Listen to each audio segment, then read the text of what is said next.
आदरणीय पप्पू यादव जी सेवा करते करते अपना जान गंवाने के लिए तैयार हैं। बाकी सरकार को भ्रष्टाचार के ऊपर झुकने के लिए तैयार नहीं है। अब पूरे खुशनुमा माहौल है आज और सत्य का जीत हुआ है। आप कितना भी साजिश कर लीजिए लेकिन सब साजिश बिहार सरकार का नाकाम हुआ। तो पप्पू यादव कैसे डरता है? ना पप्पू यादव डरता है ना उसका कोई कच करते डरता है। कल फिर से हम लोग क्षेत्र में रहेंगे और बेटी के खिलाफ, छात्र के अन्याय के खिलाफ हम लोग लड़ाई लड़ेंगे। क्या कहना चाहेंगे? देखिए, जब भी सरकार निकम्मी होती है तो पप्पू यादव को टॉर्चर करती है। छात्र का जब आवाज उठाए तो उनको जेल में डाला गया था। और सम्राट चौधरी कहते हैं सुशासन की भ्रष्ट सिस्टम, सारा सिस्टम भ्रष्ट है बिहार सरकार हमारी। सत्य कभी पराजित नहीं हो सकता। सरकार कितना भी कुकर्म कर ले, अपनी शक्ति को दुरुपयोग कर ले, लेकिन हम लोग के न्यायालय पर पूर्ण भरोसा था। देखिए, 31 साल पुराने मामले में पूर्णिया सांसद पप्पू यादव की हुई गिरफ्तारी के बाद अब अदालत ने सभी मामले पर जमानत दे दी है और पप्पू यादव जेल से बाहर निकल चुके हैं। पप्पू यादव जेल से बाहर निकलने के बाद सीधा जो कल का मामला था फुलवारी शरीफ में जो कोचिंग सेंटर है उसके छत से जिस तरह से नाबालिग को छत के ऊपर से नीचे फेंक दिया गया, उसके मौत के बाद सीधा उनके परिजन से मिलने पहुंचे हैं। उसके बाद ठीक अपने जहां आवास है, मंदिरी आवास है, यहां पर पहुंचेंगे। उससे पहले देखिए यहां पर ढोल नगाड़ा बज रहा है। स्क्रीन पर हम दिखा रहे हैं ढोल नगाड़ा यहां पर बजाए जा रहे हैं।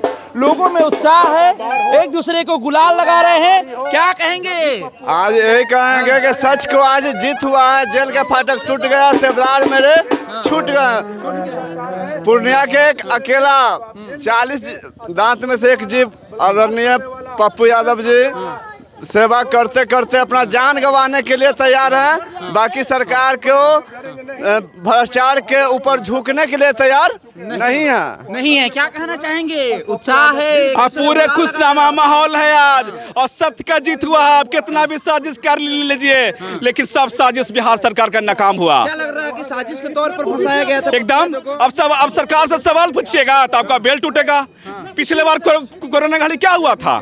जब गरीब का ऑक्सीजन, रेमडेसिविर घर घर जा रहे थे, सरकार के नाकामी को उजागर कर रहे थे, फिर जेल टूट गया। इस बार आपके नीट के छात्रों पर गंभीर आरोप लगा रहे थे कि नीट छात्रा में आवाज पप्पू यादव एकदम गंभीर नहीं, सही बात है। नीट से निकलते फिर वही पहुंच गए हैं नए मामले में। तो पप्पू यादव डरने वाले हैं? बाकी करा जाना है जे फिर केस होगा। तो पप्पू यादव कैसे डरता है? ना पप्पू यादव डरता है ना उसका कोई कच करते डरता है। कल फिर से हम लोग क्षेत्र में रहेंगे और बेटी के खिलाफ, छात्र के अन्याय के खिलाफ हम लोग लड़ाई लड़ेंगे। न्याय के खिलाफ हमेशा जारी रहेगी। तो न्याय के खिलाफ यहाँ लड़ाई लड़ता है कौन? पप्पू यादव को छड़ा के कौन लड़ता है? बेटी के सवाल हो, छात्र का सवाल हो, युवा का सवाल हो, बेरोजगार का सवाल हो, कौन लड़ाई लड़ता है? उनके पहुंचने से पहले क्या क्या और तैयारी है यहाँ पर? हम लोग पूरा लड्डू अभी गुलाब पूरा बांट रहे हैं। 1 क्विंटल लड्डू बना है, पूरा कल तक पूरा बटेगा। कल तक बटेगा? हाँ जी, ऊपर में तैयारी कुछ और है? पूरा सब चीज तैयारी है।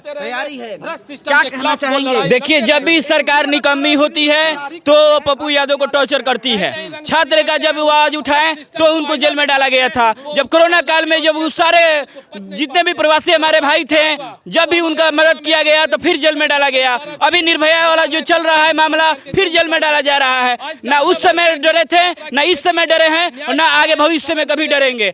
लड़ते रहेंगे। ऐसा भी जानते हैं आप बिहारी हैं तो बिहारी कभी किसी से डरता नहीं है। वो बिहारी मिट्टी के बने हुए हैं।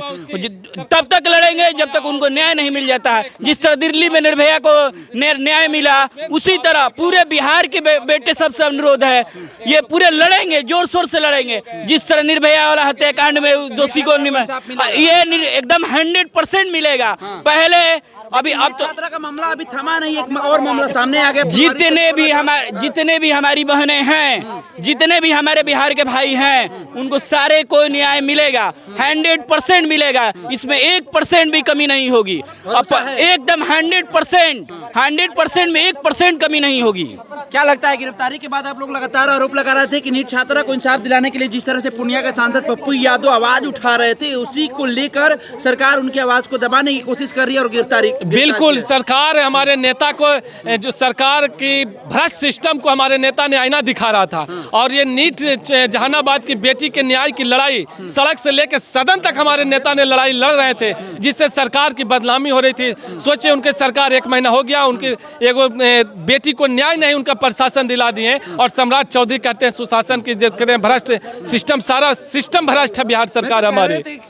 सुशासन की सरकार है ना, हम लोग किसी को बचाते हैं ना किसी को फंसाते हैं। नहीं, सुशासन कहाँ से, आप तो देख ना रहे हैं। आज जो बोलता है सरकार के खिलाफ में या फिर सही जो नीति या सच्चाई बोलता है उनको जेल में डाला जाता है। हमारे नेता के कोरोना में क्या हुआ था, रेमडेसिविर भोजन सब पहुंचा रहे थे हॉस्पिटल हर जिला में, उनको बंद कर दिया गया था। फिर नीट की छात्रा को लड़ाई लड़ रहे थे हमारे नेता, उनको जेल में बंद कर दिया।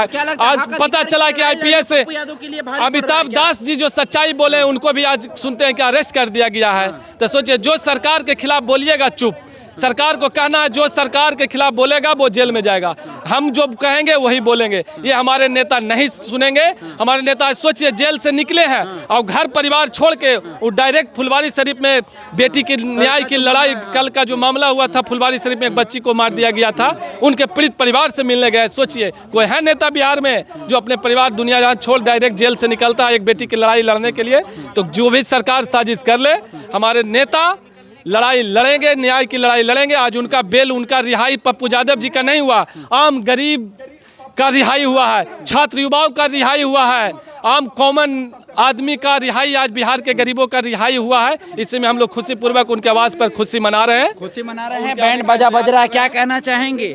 देखिए, जिस तरह से हक अधिकार की लड़ाई सत्यमेव जयते, सत्य का परेशान हो सकता है, पराजित नहीं हो सकता है। आज पूरे बिहार एक खुशी का माहौल में है।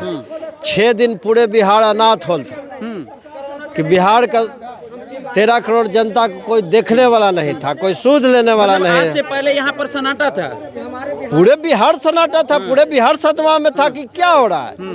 अगर सत्य के आवाज उठाने वाले को, एक अन्याय के खिलाफ लड़ाई लड़ने वाले को, सरकार से सवाल पूछने वाले को अगर कैद किया जाएगा तो बिहार के जनता क्या खुशी मनाएगा? खुशी तो आज है कि सत्य का विजय हुआ। सत्य कभी पराजित नहीं हो सकता। सरकार कितना भी कुकर्म कर ले, अपनी शक्ति को दुरुपयोग कर ले, लेकिन हम लोग के न्यायालय पर पूर्ण भरोसा था, न्याय मिला। आज पूरे हर्ष उल्लास के साथ हम लोग जश्न में डूबे हुए। जेल से निकलते हैं फिर एक और मामला में पहुंच गए हैं पप्पू यादव। बहुत खुशी की, बच्ची को इंसाफ दिलाने के बहुत लिए खुशी की बात है कि हमारे नेता जेल से छूट गए। और मैं न्यायालय पे आस्था व्यक्त करता हूँ। बहुत बहुत न्यायालय का शुभकामना है कि न्यायालय ने सही निर्णय लिया और जमानत दी। और ऐसा कोई भी जेल नहीं है कि पप्पू यादव शेर को कैद कर सके। क्या कहना चाहेंगे? देखिए, आप भी जानते हैं, सारी दुनिया जानती है, पूरा बिहार जानता है कि सत्य कभी पराजित नहीं होता। सत्य परेशान होता है, प्रताड़ित होता है, डगमगा पराजित नहीं होता है, सत्य की विजय होती है। पप्पू यादव, आपने सुना पटना का बाढ़ देखा होगा, कोरोना महामारी में राजीव प्रताप रूढ़ी ने हजारों की संख्या में एम्बुलेंस से लुका करके रखे हुए थे, जो सरकार के, भारत सरकार के द्वारा था, उसमें इन्होंने आवाज़ उठाया, उसमें इनको जेल में डाला गया। और आज एक बेटी के लिए, नीट के छात्रा के लिए आवाज़ उठाए, उसके लिए इनको जेल में डाला गया। तो क्या यही सरकार है कि आप अपने हक के लिए, किसी बेटी के लिए, किसी बहू के लिए को आप प्रताड़ित करते हैं, मार दिया जाता है, उसको न्याय दिलाने के लिए यदि कोई व्यक्ति खड़ा हो तो उसमें जेल में डाला जाए? ये निकम्मी सरकार कभी नहीं मानेगी। और पप्पू यादव भी कभी रुकने वाले नहीं हैं। आज जेल से निकले हैं और सीधे फुलवारी शरीफ एक बेटी को छत से फेंक दिया गया, उसके परिजन से मिलने गए हैं। और फिर हम लोग बेटी की लड़ाई लड़ेंगे और उन लोग को न्याय दिलाने का काम करेंगे। हम लोग पप्पू यादव के साथ हैं। तो देखिए, ये पप्पू यादव के सभी चाहने वाले लोग हैं। पप्पू यादव जेल से निकलने के बाद सीधा कल का जो मामला हुआ है फुलवारी शरीफ में, उस बच्ची के परिजन से मिलने गए हैं और गरजते हुए नजर आए। जैसे ही जेल से बाहर आए, गरज सरकार पर तंज कसते हुए नजर आए और साफ तौर से ये कहते हुए नजर आए कि देखिए, हमें न्यायालय पर भरोसा है, भगवान पर भरोसा है और इतने लोगों का आशीर्वाद मेरे साथ है तो मुझे कुछ नहीं हो सकता है। हालांकि वो कह रहे थे कि देखिए, इस गिरफ्तारी में मैं डर गया था, लेकिन अभी जेल से निकलने के बाद उस परिजन से मिलने गए हैं, उसके बाद यहाँ पर जहाँ मंदिरी आवास पर रहते हैं यहाँ पहुँचेंगे। यहाँ पहुँचने से पहले लोगों में उत्साह जुनून देखने को मिल रहा है, बैंड बाजा बज रहा है, एक दूसरे को लोग गुलाल लगा रहे हैं। तस्वीर हम आपको स्क्रीन पर दिखा रहे हैं। फिलहाल अभी इस खबर में हम इतना ही छोड़ जाते हैं। जैसे पप्पू यादव यहाँ पहुँचते हैं वो भी नज़ारा हम आपको दिखाने का प्रयास करेंगे। हमें दीजिए इजाज़त, धन्यवाद।